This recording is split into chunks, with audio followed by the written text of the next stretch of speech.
Hello बच्चों, let's read the question. The question is fill in the blanks. Dash is the control center of the cell. तो आइए देखते हैं हम इसका की कंसेप्ट. तो अगर हम बात करें बच्चों इसके की कंसेप्ट की, तो इसका की कंसेप्ट हो जाएगा control centre of the cell. तो अगर हम control centre of the cell बोले तो ये हम कहते हैं किसको? न्यूक्लियस को. तो मान लीजिए कि ये क्या है, ये कोई एक सेल है, इसके अंदर प्रेजेंट है आपका क्या? न्यूक्लियस.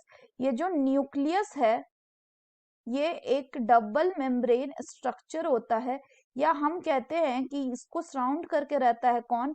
Nuclear membrane. तो ये स्ट्रक्चर हो गया न्यूक्लियर मेम्ब्रेन की एंड ये पूरा क्या है? खुद ये पूरा आपका न्यूक्लियस है और ये सेल का आपका साइटोप्लाज्म है.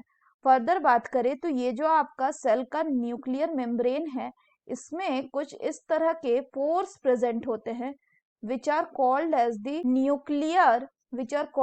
न्यूक्लियर पोर, जिसमें कि मूवमेंट होता है, जो कि हेल्प करता है सब्सटेंस के मूवमेंट में from nucleus to the cytoplasm. इसके अलावा बात करें तो ये जो न्यूक्लियस है बच्चों, इसके अंदर प्रेजेंट होता है क्या? इसके अंदर प्रेजेंट होता है क्रोमोसोम, जिसके अंदर प्रेजेंट होता है डीएनए, या इसको हम कह सकते हैं genetic material.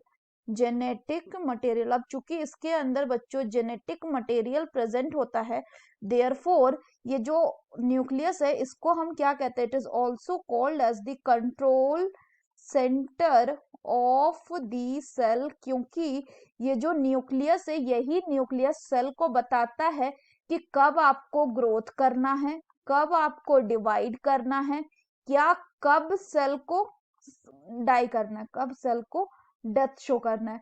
Therefore the nucleus is called as the control center of the cell. So that's all for the question बच्चों. Hope you understood it well. Best of luck.